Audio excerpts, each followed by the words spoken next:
Welcome back. I'm still with Philip Kiszely from the New Culture Forum. Philip, let's talk about the Prime Minister's judgment, which, as I said before the break, I think is turning into a national crisis. The man seems incapable of putting a foot right. 2 in 4 sackings of major Starmer appointments in 2 weeks. Lying tax fiddler Angela Blamer and pedo's pal P.T. Mandelson. The Prime Minister's abysmal judgment, I think, has reached peak crisis point. Thanks to his uselessness, as I said before the break, next week's Trump state visit will be one long embarrassment for this country.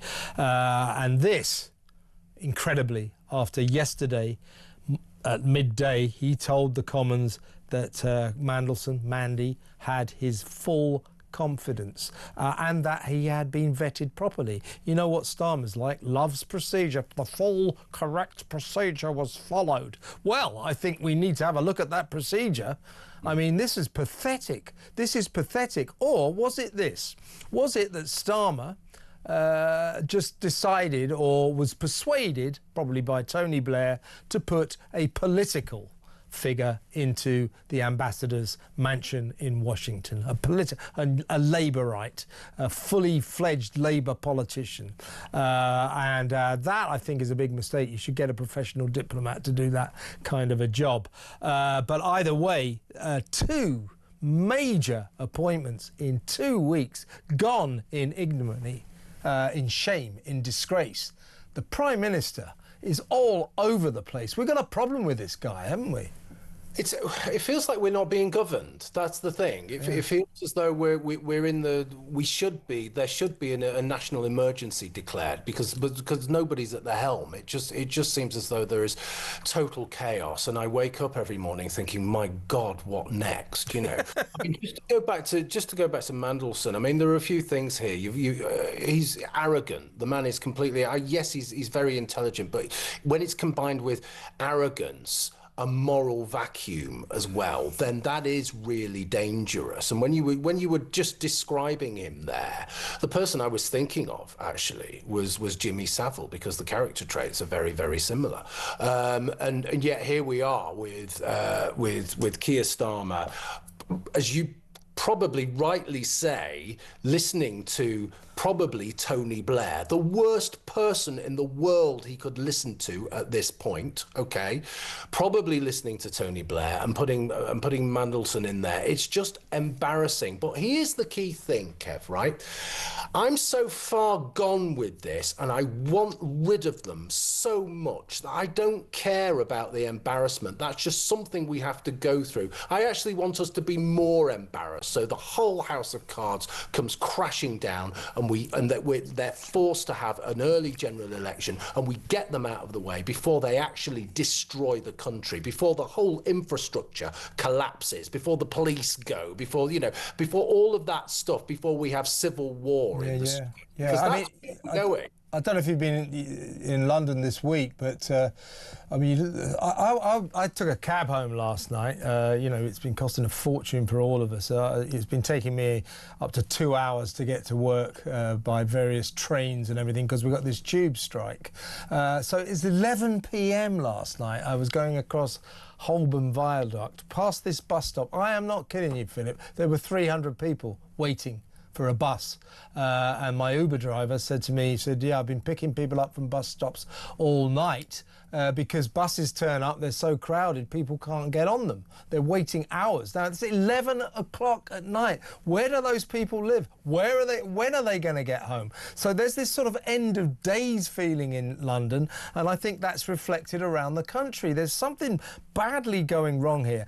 And Kemi Badenoch yesterday at Prime Minister's Question Time, I said this yesterday on Talk, for the first time ever, she impressed me. She was very impressive, nailing Starmer on this debacle of Peter Mandelson. And she said, well, you say the procedure was fully followed, was properly followed. You say he was fully vetted. Well, why didn't they know about this friendship with Epstein? Are you telling us that you saw all this and then appointed him anyway?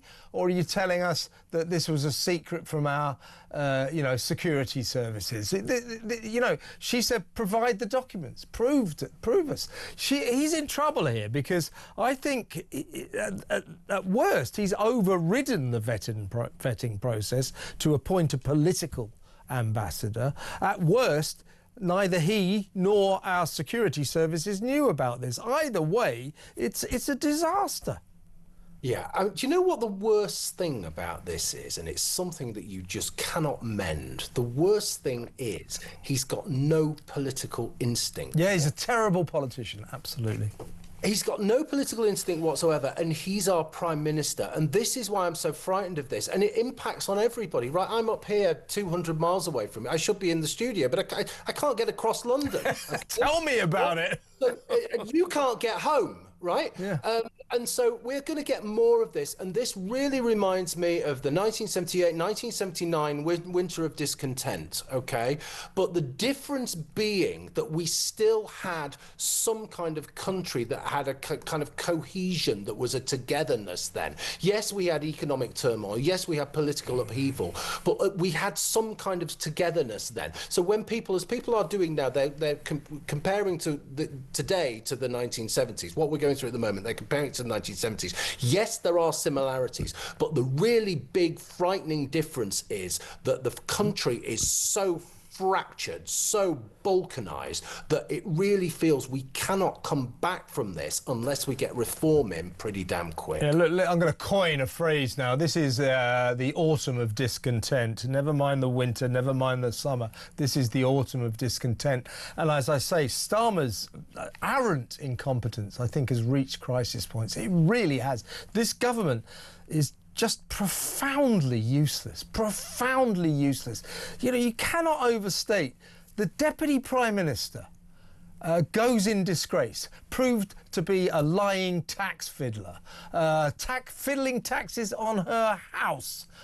You know, she's the housing secretary as well, and now our top diplomat. You know, the role of ambassador to America is the most senior diplomatic role that there is. Very, very important. He's gone in a really sordid little scandal. It's dreadful. It's dreadful.